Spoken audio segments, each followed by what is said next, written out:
예, 요즘에 좀 자존심이 상하는 게 사람들이 이 신종 바이러스라 그러면 막 벌들부들 떨고 막 마스크가 동이 나고 마스크 사재기 하다 걸리고 뭐 사람들 있는데 뭐 얼씬도 안 하고 뭐 애들도 막 꽁꽁 꼭꼭 숨어라 머리카락 보일러 다 잡아매놓고 물론 우리가 조심해야죠.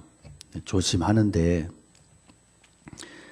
저는 좀 우리 하나님의 능력을 하나님의 은혜를 그 능력을 믿고 살아가는 하나님의 백성들이 좀 자존심이 상해 거룩한 자존심이 상한다. 이 왜 이렇게 우리가 정말로 그런 생각을 해봤어요. 우리가 신종 코로나 바이러스를 신경 쓰는 만큼 늘 주님을 신앙을 신경 쓰면서 산다면 진짜 세상 뒤집어지지 않겠습니까? 그죠? 세상 뒤집어질 것 같아요. 네. 우리의 신앙을 다시 한번 돌아보기 원하고 물론 마스크도 쓰셔요. 네, 조심도 하고 철저히 그렇지만 내 안에 살아계신 하나님의 능력을 의지하고 그리고 하나님의 거룩한 백성으로 우리가 늘 신앙 안에서 예수님을 바라보고 예수님을 의식하고 말씀 붙들고 살아가는 일에 더 열심 내시고 더 큰 승리하시기를 축복합니다. 오늘 본문은 참 재미없는 본문인데요. 근데 강의하다 보면 재미없는 본문이 참 많이 나오지만 이렇게 또 그 속에서 우리에게 주시는 말씀을 들었으면 좋겠는데 본문 대제사장의 의복 가운데 에봇 앞에 붙여 다는 자그마한 이 주머니 같은 이 것의 이 제작 방법인데요. 에봇은 뭐 이렇게 앞치마 같은 조끼 같은 것이라고 말씀을 드렸는데, 근데 이 에봇에는 작은 주머니 하나를 달게 되는데, 이 주머니의 이름이 판결흉패예요. 판결흉패. 그래서 오늘 본문은 판결흉패에 대한 내용인데, 이게 가로 세로 길이가 약 한 뼘 정도씩 되는 이런 네모 반듯한 그러한 주머니입니다. 그래서 이중으로 만들었고 그 안에 뭔가 넣을 수 있도록 돼 있었어요. 그리고 이 주머니는 금 사슬로 네 귀를 이 조끼같이 생긴 에봇에 단단히 붙들어 매서 떨어지지 않게 붙였어요. 그런데 중요한 것은 이 주머니가 보통 주머니가 아니라는 거예요. 이 주머니 앞에는 가장 중요한 보석들이 3개씩 4줄로 이렇게 12개 보석이 붙어 있어요. 본문에 소개되고 있는 보석들이 어떤 보석들인지 잘 모르겠어요. 여기에 나오는 보석 중에서 5개 이상 아시는 분 손 들어보세요. 5개 이상. 없으세요? 예. 뭐 전문가가 아니니까. 근데 전문가들도 별로 모를 것 같아. 그냥 아는 정도는 뭐 자수정, 호박 그 정도. 나머지는 도대체 무슨 보석인지 모르겠어요. 우리 현대인들에게는 보석이 그렇게 친한 것 같지 않아요. 물론 뭐 여자들이 보석 좋아한다 하지만 여자들이 좋아하는 보석은 뭐 다이아몬드나 진주 그 정도지. 뭐 아프리카 뭐 이런 동남아 이런 데 가가지고 뭐 무슨 보석이에요 뭐 줄줄이 걸린 거 사다 줘도 안 걸잖아요. 꼭 추장 갖고 이러니까. 예? 이게 별로 관심이 없어요. 근데 보석에 친한 사람들은 뭐 알지 모르겠지만 그러나 도저히 알려고 해도 알 수 없는 보석들의 이름이 여기에 나타나 있는 보석들입니다. 단지 제사장의 가슴에 다는 앞주머니에는 12개의 보석이 붙어 있어서 참으로 찬란했다, 빛이 났다 하는 정도밖에 알 수 없어요. 근데 여기에 알 수 있는 것은 12개의 보석에 이스라엘 12지파의 이름이 도장 새기듯이 잘 이렇게 새겨져서 달아졌다. 그러니까 이 12개의 보석은 이스라엘 12지파와 상관이 있다 하는 거죠. 그런데 더 어려운 것은 이 주머니 안에 있는 물건이에요.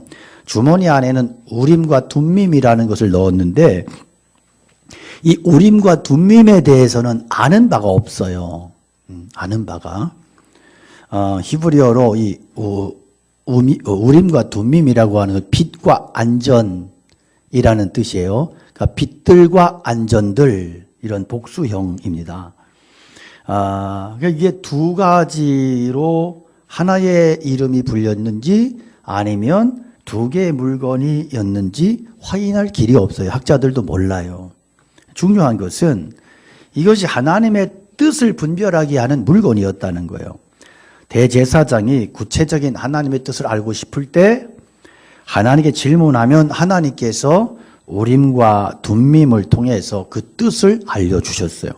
예를 들면 어떤 중요한 일을 결정할 때, 아주 중대한 일을 판단할 때 하나님께 질문하면 하나님께서 이 우림과 둠밈을 통해서 말씀을 주셨다는 거예요.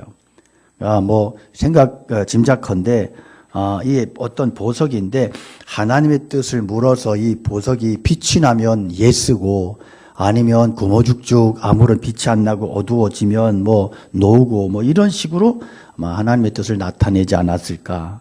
그렇게 좌우간 이 작은 주머니의 이름은 판결흉패였습니다. 하나님의 뜻을 분별해 주는 주머니였어요. 하나님께서 대제사장에게 주신 선물이 뭐예요? 구체적으로 하나님의 뜻을 알 수 있는 길이 있었다는 거예요. 눈앞에는 한 번도 경험해 보지 않은 그런 길이 펼쳐져 있어요. 어느 길로 가야 될지 몰라. 그럴 때 이 작은 주머니를 통해서 하나님의 뜻을 묻고 그 뜻을 알 수 있었다. 이게 대제사장에게 하나님이 주신 선물이에요. 구약성경 보면 여러 곳에서 이스라엘 백성들이 지도자들이 하나님의 뜻을 물었다는 그런 말이 나와요. 어떻게 물었어요? 바로 이 판결 흉패를 통해서 물었어요. 어떤 곳을 보면 여호와께서 응답하지 않으셨다, 대답하지 않으셨다는 말도 나와요. 그것은 하나님께 질문해도 이 판결 흉패가 전혀 반응을 일으키지 않았다는 뜻이에요. 그러면 그들은 이제 이스라엘 공동체 속에서 어떠한 죄가 있는지 문제가 있는지 살펴보고 그 죄를 해결하고 나서 하나님께 뜻을 물으면 하나님께서 다시 그들에게 길을 보여주시고 말씀해 주셨습니다.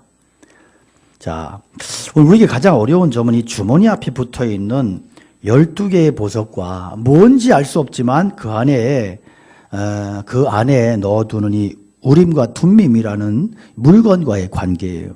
각기 다른 12개 보석에는 12지파의 이름이 새겨져 있고 그 12개의 보석은 언제나 변함없이 하나님 앞에 붙어 있어요. 이게 뭔 의미냐? 하나님 앞에서 12지파가 가지는 의미예요. 이스라엘 12지파는 하나님 앞에 어떤 존재예요? 12개 보석과 같은 존재. 그런데 이 보석이 다 달라요. 12개가 다 달라. 그래서 같은 게 없어. 하나라도 잃어버리면 안 되고 모두가 다 제각기 다르지만 제각기 보석과 같은 존귀한 존재다 하는 의미가 있어요. 12지파의 이름이 인처럼 새겨진 이 12개 보석이 의미하는 게 뭘까? 해석해 보면 이것은 어떤 하나님의 목표다. 하나님의 목표. 그러니까 하나님께서는 대제사장을 볼 때마다 뭘 생각하세요? 그것은 하나님께서 이 백성을 인도하시는 원대한 목표예요. 그게 뭐예요? 한 지파 한 지파다 독특한 색깔과 의미가 있는 영광스러운 하나님의 보석이 되는 거예요. 이게 하나님의 목표예요. 물론 지금은 보석이 아니에요. 또 독특한 색깔도 없어요. 그러나 하나님은 목표를 가지고 인도하시고 이끌어 가신다. 그것은 하나하나가 색다르지만 그러면서도 소중하고 귀한 존재들이 되는 거예요. 그들이 하나님의 말씀 따라서 연단받으면서 성장해 갈 때 하나하나가 다 귀한 보석처럼 사용되는 것입니다. 이거 하나님의 근본적인 목적이에요. 다른 말로 표현해서 하나님께서 이스라엘 백성들과 언약을 맺으시고 그들과 함께 계시기 위해서 성막을 만들게 하시고 여러 가지 제사 제도를 세우게 하셨어요. 자, 이 모든 목적이 어디에 있습니까? 한 지파 한 지파 모두가 아름다운 보석처럼 영광스러운 모습으로 변화된 모습으로 나타나게 하는 것이 하나님의 근본적인 목표의 뜻이었어요. 그래서 하나님께서 이스라엘을 영광스럽게 하는 것이 하나님의 뜻이에요. 그래서 어떤 일이 있어도 이스라엘을 버리지 않고 오히려 이스라엘 중심으로 모든 일을 하시겠다는 거예요. 하나님께서 이스라엘 없이 어떤 일을 하신다고 하는 것은 상상할 수 없어요. 왜? 하나님이 이 모든 일을 하시는 이유가 이스라엘을 아름답고 영광스럽게 보배되게 하려고 하시기 때문에 이게 하나님의 목적이고 대원칙이에요. 그러나 이런 대원칙만으로는 매일매일의 생활에 제대로 대응할 수가 없어요. 구체적인 사정 안에 들어가면 너무나 상황이 복잡해지고 도대체 뭘 해야 될지 어떻게 해야 될지 알 수 없는 상황들이 널려 있단 말이에요. 그럼 그럴 때마다 어떻게 해야 되느냐, 그때마다 하나님께 뜻을 묻고 하나님의 뜻을 여쭈어서 바른 길로 그렇게 가게 해야 될 거예요. 그래서 그들이 이런 상황들 속에서, 복잡한 상황들 속에서 갈등하며 부딪히며 깨달아진 게 뭐냐? 결국은 하나님의 뜻대로 걸어가는 것이 가장 안전한 길이라는 거예요. 이걸 깨달았다면. 자기들 생각대로 행동했을 때 고생은 고생대로 희생대로 치르고 결과는 전혀 형편없었던 실패했던 경험들이 너무나 많았어요. 그들이 깨달은 것은 언젠가는 하나님께서 우리들을 아름답고 영광스럽게 하시겠지만 매일매일 생활에서 하나님의 뜻을 구하고 그 뜻대로 걸어가는 것이 가장 효과적이고 빠른 길이라는 거예요. 결국 이스라엘 백성들에게 필요했던 게 뭐냐? 그것은 하나님의 분명한 뜻이 무엇냐 하는 거예요. 하나님은 이스라엘 백성들이 대제사장을 통해서 하나님의 구체적인 뜻을 물을 때 하나님의 뜻을 가르쳐 주심으로써 그들이 불필요한 시행착오를 겪지 않고 반복하지 않고 하나님께서 원하시는 그 길로 직행하도록 하셨어요. 그래서 그들이 하나님께 물을 때에는 실패하지 않았어요. 그러나 하나님 뜻을 묻지 않고 자기들 마음대로 행동할 때는 반드시 후회하고 실패했어요. 이것이 바로 상식이 가지는 한계였습니다. 자, 우리는요, 하나님의 뜻을 생각할 때 하나님의 근본적이고 불변하신 뜻이 있다 하는 것을 알 필요가 있습니다. 그건 뭐예요? 우리를 거룩하게 만드시고 영화롭게 하시는 거예요. 마치 뚜껑을 열면 서로 다른 수많은 보석들이 빛나는 것처럼 우리의 신앙도 다 제각기 빛이 다르지만 다 아름다운 보석과 같은 신앙이 되는 것, 이것이 바로 하나님의 뜻이에요. 하나님은 결국 우리들의 모든 인간적인 결함을 제거시켜서 그래서 온전케 만들어 가신다.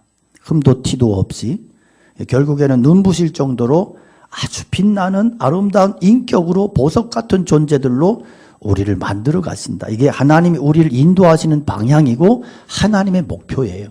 그래서 우리는 왜 지으신 바를 따라 그렇게 만들어져 가는 거예요. 어떻게 그렇게 하느냐? 안타깝게도 그냥은 안 되더라. 그래서 끊임없이 부딪히게 만드세요. 여러 가지 어려운 일들을 통해서 또 여러 가지 실패를 통해서 그래서 그런 많은 아픔과 과정들을 통해서 결국 온전한 인격이 되게 하세요. 아무리 자기가 다 된 사람인 것처럼 생각하고 만족하고 있어도 결국 끊임없이 부딪혀지는 그런 어려움들을 통해서 자기 안에 있는 인격적인 결함들, 이런 것들을 보게 되고 하나님 앞에 내어놓고 그리고 치료받게 하세요. 그래서 야고보 사도는 어떤 고난이나 어려움들이 생길 때마다 하나님 원망하거나 다른 사람 탓으로 돌리려고 하지 말고 오히려 자신이 완전해지는 온전하고 구비하여 조금도 부족함이 없는 존재로 세움받을 수 있도록 그런 기회를 삼으라고 우리에게 말씀을 하시는 겁니다. 예수 믿는다 하지만 결국 완전하지 않습니다. 그런데 부족한 부분들을 너무 그렇게 타성에 젖어서 그렇게 그냥 끌어안고 살았기 때문에 본인이 부족함을 전혀 못 느껴요. 본인의 문제를 전혀 못 본다고요. 그러니까 신앙생활을 오래 하면서 가장 안 좋은 게 뭐냐면 이런 부분이에요. 내가 하나님 앞에 날마다 십자가 앞에서 내 자신을 고치고 하나님의 말씀을 붙들고 내 자신을 말씀 앞에 내어놓고 치료받고 기도하고 이렇게 자기를 신앙을 점검하고 이렇게 신앙생활을 해야 되는데 대부분의 신자들이 어떻게 신앙생활해요? 자기 반성 전혀 안 해요. 일도 안 해요. 그리고 교회만 왔다 갔다 해요. 뭐 시계불알처럼 교회를 왔다 갔다 합니다. 그래서 한 5년쯤 왔다 갔다 하면 집사를 줘요. 집도 안 사주면서 집사를 주고 한 10년, 15년 다니다 보면 권사를 줘요. 그 다음에 한 20년 뭐 이렇게 이상 다니면 안수집사, 장로 막 이렇게 되는 거예요. 그러면 삶은 하나도 안 바뀌었어. 중심은 하나도 안 바뀌었어. 하나도 안 바뀌었어. 자기 점검도 안 해. 말씀 보고 뉘우치지도 않아. 그러면서 그 다음에는 이제 직분이 생겼잖아요. 그럼 이제는 이제 체면이 있는 거야, 체면. 그래서 이제 체면을 따라서 임비응변으로 처신을 하는 거예요. 그래서 한국 사람들의 신앙생활 하는 모습을 보면 대부분이 체면신앙이에요. 체면신앙. 하나님 앞에서 정말 중심으로 하나님을 바르게 섬기고 중심으로 진실하고 중심으로 성실하게 순종하며 사는 사람은 별로 없어요. 다 체면신앙이에요.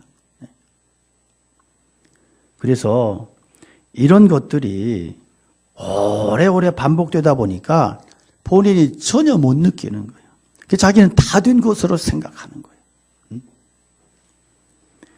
이미 자기의 인격이 돼버렸기 때문에 이미 자신의 몸뚱이가 돼버렸단 말이에요. 그러니까 바뀌어지려고 하지도 않고 나는 다 된 것으로 생각하고 이러고 있는 거예요. 그래서 목회자들 중에 보면요, 목사들이 앞에서 말씀을 정확하게 못 전하는 목사들이 그런 교회가 얼마나 많은지 몰라요. 참 슬픈 현실이에요. 제 동기 목사님 중에 참 목표를 참 소신 있게 참 진실하게 말씀도 잘 전하는 목사님이 있는데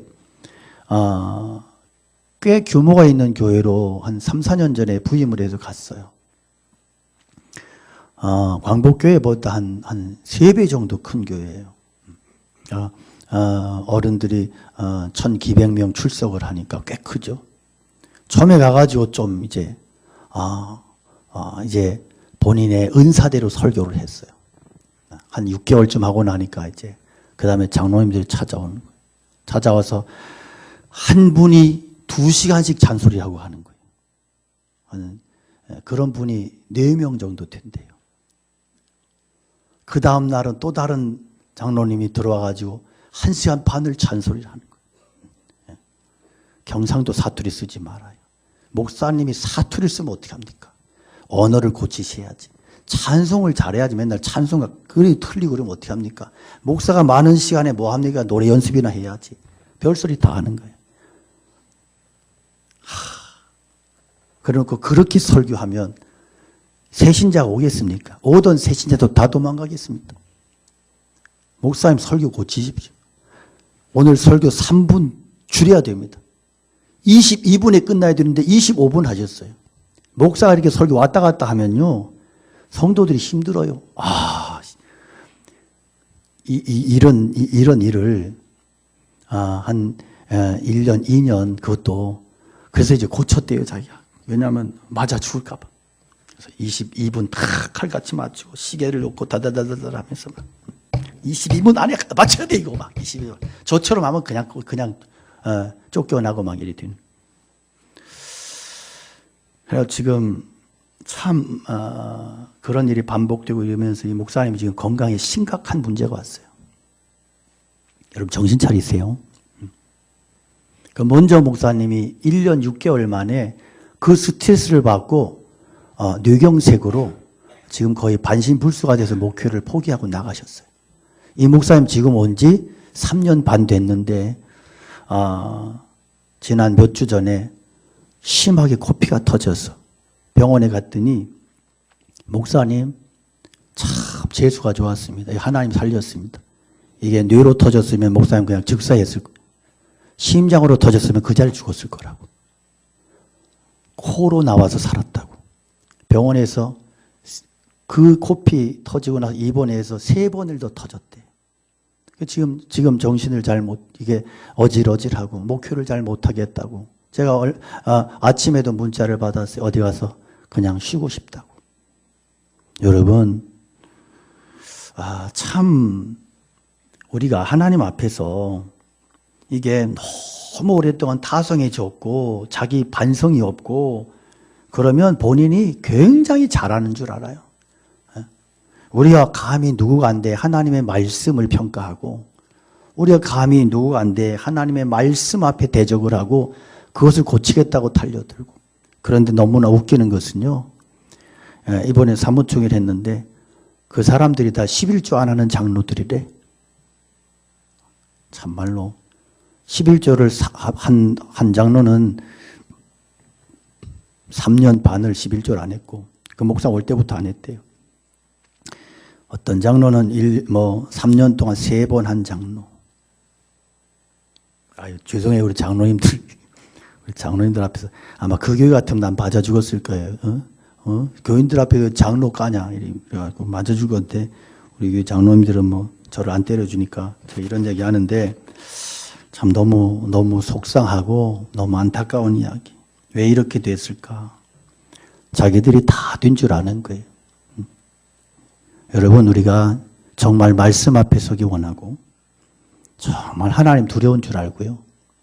겸손함으로 그렇게 신앙생활 하시고 정말 우리 안에서 이 껍데기들이 쓴뿌리들이 계속해서 깎아지고 이런 것들을 끊어버리고 그렇게 제거하고 그렇게 스스로 하지 아니하면 어떻게 하나님 앞에 서려고. 그러니까 우리는 고난 속에서 이런 고난을 통해서 무엇을 하나님이 이루시냐면 우리가 하나님 앞에 서려고 몸부림치고 신앙으로 반응할 때는 하나님이 고난을 통해서 우리를 계속해서 깨끗하게 만들어 가세요. 정결하게 만들어 가세요. 그래서 하나님이 쓰시기에 편한 그릇, 좋은 그릇, 의로운 그릇으로 만들어 가세요. 여러분 꼭 이러한 자리에 이러한 은혜를 이러한 축복을 누릴 수 있기를 축복합니다. 그리스도인에게 어려움이 오는 것은 죄 때문이기보다는 기질 때문이에요. 기질. 그래서 여러분 신앙생활하면서 나는 본래 그런 사람이야 이런 얘기하거든 그 듣는 사람들이 동일하게 이렇게 이야기하셔야 돼요. 그 얘기하는 거 보니까 너는 믿음이 쥐코도 없구나. 그 믿음 없는 사람들이 그런 얘기하는 거예요. 믿음은 우리의 기질이 바뀌는 거예요. 믿음은 우리의 못된 기질과 습관이 고침받는 거예요. 나는 본래 그런 사람이야. 이 사람은 신앙이 뭔지 예수가 뭔지 모르는 사람이야. 나는 이놈의 기질 때문에 미치겠어. 나는 이 기질이 바뀌어져야 되는데 이 사람이 훨씬 믿음이 좋은 사람이야. 왜? 그 사람은 자기를 알기라도 하거든. 그러니까 우리가 하나님 앞에서 정말 나의 모난 것들이 깎여져 나가고 그래서 우리의 믿음이 더 순결해지고 거짓 없어지고 깨끗해지고 하나님께서 원하시는 모습 빛이 나는 보석과 같은 존재 영광스러운 존재들로 지음받는 것 그렇게 세워져 가는 것 이것이 하나님이 우리를 향하신 목적이다 하는 거예요. 목적이다. 야곱을 보면 정말 모난 게 많았잖아요. 야곱의 일생을 보면 정말로 그에게는 이 영적인 것과 육적인 것이 다 혼탁하고 뒤섞여 있어서 도대체 야곱을 어떻게 견적이 안 나오는 인간이요. 그런데 그가 최종적으로 하나님과 천사와 씨름하고 거기서 뼈가 부러지고 거기서 하나님 앞에 결국은 뭐라 그래요? 하나님 나를 축복해 달라. 그동안 그런 얘기 한 번도 안 했던 야곱이요. 나는 축복해 줘야 삽니다. 하나님이 축복해 주지 않으면 나는 살 수 없습니다. 이게 무슨 얘기예요? 이제는 다른 방법이 없다는 거예요. 주밖에 없사오니예요. 주밖에 없사오니. 그래서 그가 하나님의 축복에만 매달릴 때 그가 이긴 자라고 하는 이스라엘이라고 하는 그런 칭호를 받습니다. 그리고 그가 그때 이후로 야곱이 변해요. 진짜로. 그의 인격이 바뀌어지고 정말 그가 하나님의 사람이 돼요. 마지막에는 바로를 축복하는 사람이 됩니다. 여러분 어려움이 왔을 때 자기 생각대로 날뛰는 사람은 바보예요. 아무런 도움이 되지 않습니다. 그럴 때는 하나님 앞에 나와서 구체적으로 내가 뭘 해야 되는지 어떻게 살아가야 되는지 물어야 된다. 신앙생활에 있어서 하나님의 뜻을 물어보는 기도가 아주 중요해요. 구체적으로 기도하셔야 돼요. 하나님 제가 이런 갈림길에 있는데요. 제가 도대체 뭘 하면 좋지요?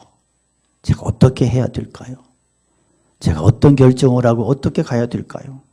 하나님 앞에 그렇게 기도하는 거예요. 그런데 그렇게 기도해 놓고 당장 답을 달라고 떼를 쓰고 막 제가 이 응답을 주지 않으면 저는 굶어 죽습니다. 이러면서 막 금식 기도하다가 막 배고프니까 막 살짝 간식도 먹어가면서 이래 하면 안 된단 말이에요.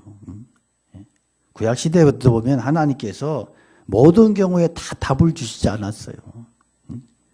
그렇게 질문을 하고 그 다음에 어떻게 해요? 하나님을 신뢰하고 그리고 살아가는 거예요. 그럼 하나님이 적절한 때에 나의 최상의 때에 답을 주신다 안 주신다? 답을 주신다. 이게 신앙생활이에요.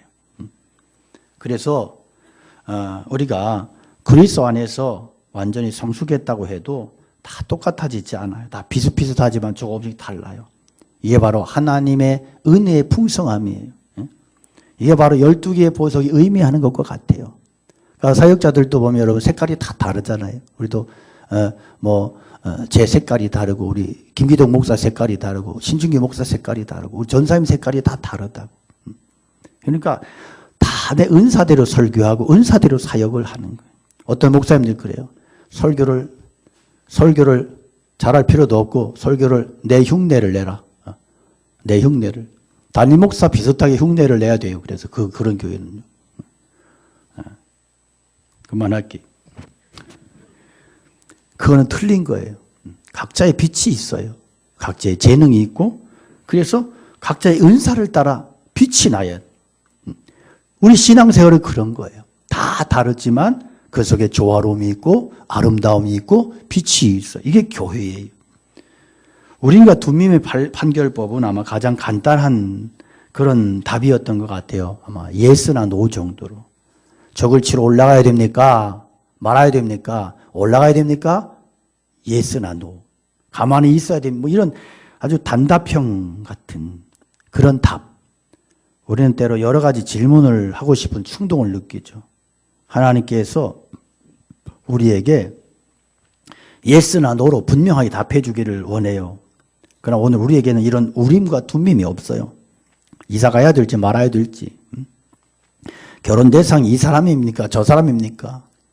한 서너 명 만나놓고 하나님 1번입니까? 2번입니까? 3번입니까? 머리에 휙 떠오르게 해주십시오. 그러고는 숫자를 생각하고 그런데 숫자가 막 두 개가 갑자기 나와서 헷갈리고 분명히 하나님 뭔가를 말씀이 좀 좋다고 생각하지만 오늘 우리에게는 우림과 둠밈이 없어요. 그럼 어떻게 해야 되느냐? 성령 안에서 우리의 지각을 사용해서 분별해야 된다. 오늘 우리들은 자신의 지각을 사용해서 하나님의 뜻을 분별하게 되어 있어요. 근데 이게 우리를 너무 힘들게 해요. 참 힘들어. 처음엔 하나님의 뜻을 아는 게 너무 답답하고 힘이 들어. 그러나 이렇게 말씀을 붙들고 하나님 앞에 고민하고 기도하고 그러면서 분별하며 결정하고 가고 이게 신앙생활이에요.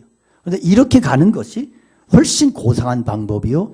이것이 훨씬 더 정확한 방법이다. 하나님 앞에서.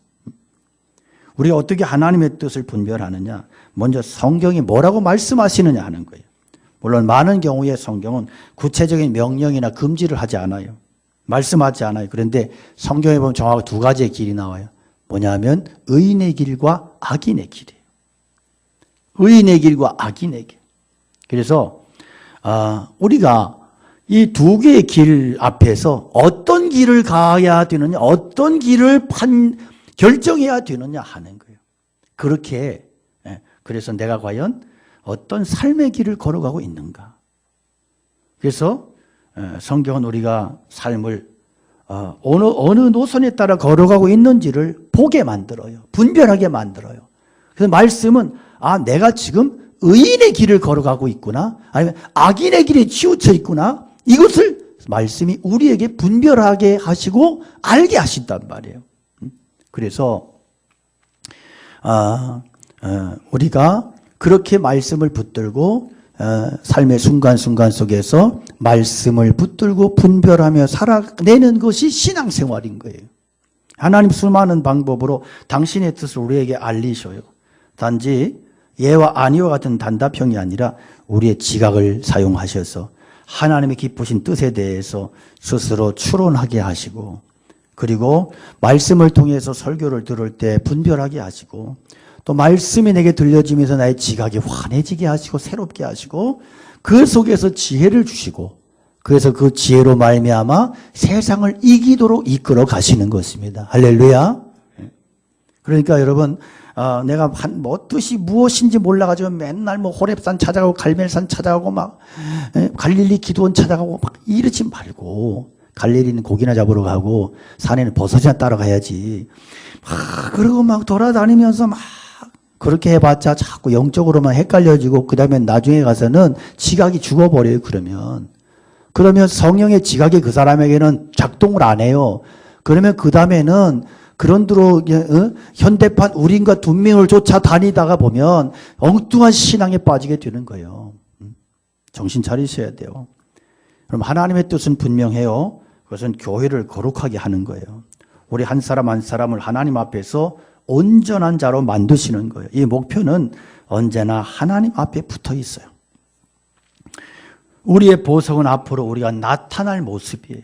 그러나 오늘은 역시 광야를 걸어가야 되는 사람들이에요. 매일매일 하나님의 뜻이 필요한 사람들이에요. 그러나 하나님께서는 예나 아니와 같은 단답형으로 우리 말씀으로 우리 이끄시지 않고 우리의 모든 지각을 다 활용하고 사용하게 하셔서, 그래서 하나님의 뜻을 스스로 말씀의 빛에 비추어서 분별하게 하시고 그렇게 걸어가게 하시는 거예요. 그래서 중요한 건 뭐냐 하면 우리의 촉각이, 우리의 지각이 항상 어디에 맞춰져 있어야 되느냐? 하나님의 뜻에 맞춰져 있어야 된다. 그래서 하나님의 뜻에 내 지각이, 촉각이 항상 맞춰져 있어야 돼. 나침반이 북쪽을 향해서 항상 파르르 떨듯이, 바들바들 떨듯이 우리의 촉각이 항상 하나님의 뜻에, 그 뜻을 향해서 우리의 촉각이 항상 맞춰져 있어야 돼. 그러면 우리는 분명히 하나님의 뜻을 분별하게 돼 있고, 우리의 지각이 날마다 하나님의 성령 안에서 새롭게 되어서 작동되게 돼 있고, 우리는 하나님께서 원하시는 그 길을 걸어가게 되어 있다 하는 거예요. 할렐루야. 그래서 그렇게 할 때 우리가 정말 하나님의 뜻을 따라 흔들리지 않는 신앙으로 세상을 살아가게 된다. 어떤 사람은 하나님의 뜻을 따라가는데 억지로 그냥 개 끌려가듯이, 어릴 때 시골에서 온 동네 사람들이 개 잡는다고 개를 목을 끌고 그러고 개가 안 가겠다 그런데 끌려가. 신앙생활 그렇게 하는 사람들이 있어요. 개 끌려가듯이. 어떻게 그냥 안 갈 수 없으니까, 안 할 수 없으니까 그러면서 내가 그래도 권사인데, 내가 그래도 안수집사인데, 내가 그래도 장로인데, 내가 사역자인데 안 할 수도 없고 스트레스 받니 미치겠네. 어떤 사람은요, 하나님의 뜻을 위해서 자신을 던져요. 주님의 뜻이라면 가야지요. 당연히 순종해야지요. 여러분, 누가 더 능력 있는 삶을 살까? 누구에게도 하나님의 능력이 나타날까요? 기쁨으로 걸어가는 자, 자원하며 그 길을 가는 자에게. 할렐루야. 여러분, 말씀 마치면서 한 가지 질문할게요.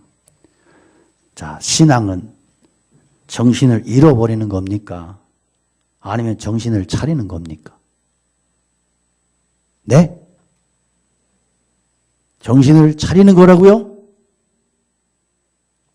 그래요. 신앙은요, 정신을 똑바로 챙기는 거예요. 우리는 신앙을 어떤 엑스타시로 늘 착각을 해요. 그래서 세상 살기가 힘드니까 어떤 아줌마들 보면 세상, 지금이야 그런 일이 이제 20년, 30년 전만 해도 아줌마들이 집에서 살림하기 싫으니까 집안에 빨래고 뭐고 내팽겨쳐 놓고 교회 와서 살아. 교회 와서 여전도 회장도 하고 목사님 사택에 와서 설거지도 하고 교회 마당도 쓸고 그러다가 어떤 성도님들이 오면 할렐루야 이러고 그러면 저 집사님 없으면 이 교회는 돌아가지 않아. 저 집사님은 천사 같아. 집에서는 남편이 이를 부득부득 깔면서 이런 예수에 미친 예패네. 들어오기만 하면 내가 패 잡는다. 이런 분들이 꽤 있었어요. 빨래도 안 하고 집안일도 안 해놓고 막 그래놓고 맨날 사택에 가지고 목사님 막 이러면서 막 알랑방구 끼면서 막 신방 다 따라다니면서 막 그러면 기도할 때는 항상 슉슉슉슉슉 그러면서 막 어떤 저희 그 후배 목사님이 신방을 갔더니 어떤 집사님이 기도 많이 하는 집사님이 앉아가지고 슉슉슉슉슉슉슉슉슉 이렇게 기도하니까 그 막내 아들이 7살짜리가 아버지가 귀에다 대더니 애들은 왜 귀에다 대도 큰 소리 하잖아요. 귀에다 대고 큰 소리로 아빠 아줌마는 저 집사님은 왜 슝슝슝슝슝슝 이렇게 기도해? 여러분 너무 그렇게 슝슝슝 하지 마요. 신령한 척 그렇게 하지 말고 이렇게 교회 와서도 그냥 점잖게 신앙은 정신 잃어버리는 게 아니에요. 정신 똑바로 차리는 거고요. 신앙은 막 이상한 환상 보려고 하지 마. 이상한 환상 보려면요 성냥개피로 눈을 쑤시면 그래 몽롱해지고 이렇게 여러 개를 잘 보여요. 여러분 우리가 예수님을 보면 십자가에 달리실 때 고통 중에도 다른 사람이 주는 쓸개즙을 안 마셨어요. 쓸개즙은 진통 효과가 있어. 예수님은 그 고통을 십자가의 고통을 분명한 의식 속에서 감당하기를 원하셨어요. 우리가 세상이 너무 복잡하고 적응하기 어려우니까 때로는 막 신앙에 몰두함으로 정신 잃어버리려고 할 때가 있고요. 지금은 그렇지. 지금은 좀 뭐 교회에서 막 애들 있으면 막 수험생들 막 내쫓으냐 그런데 제가 제가 고등학교 다닐 때만 해도 교회 안에 고등학생 애들이 수험생 애들이 많았어요. 기도한다고. 주여 철야기도 하고. 저도 그런 미친 짓 많이 했어요. 주여 철야기도 하고. 저는 구실이 있었죠. 나는 신학교 갈 거니까. 그런데 솔직히 고3 때, 고등학교 때, 학생 때 공부하는 게 힘들어요. 교회 와서 놀망 하면서 시간 보내는 게 힘들어요. 공부하는 게 훨씬 재미없고 힘들어요. 근데 교회에 오면 사람들이 칭찬해줘요. 우리 학생회장 믿음이 좋아. 저렇게 기도할 수가 없어. 저렇게 신실할 수가 없어. 와, 그 얘기가 굉장히 매력이 있고 듣기가 좋은 거야. 그러니까 애들이 막 이렇게 막 교회에 많이 머물렀어. 가만히 보면 이게 신앙에 몰두하면서 정신을 잃어버리려고 하는 거예요. 그러나 여러분 우리가 신앙은 끝까지 정신을 차리고 그런 가운데에서 하나님의 뜻을 알려고 몸부림을 치고 기도하고 말씀 붙들고 지각을 새롭게 하고 하나님의 뜻이 무엇인가 고민하고 그렇게 걸어갈 때 하나님의 분명한 뜻을 발견하게 될 것이고 결국은 우리의 삶에 분명한 견고한 믿음의 승리가 있을 줄로 믿습니다.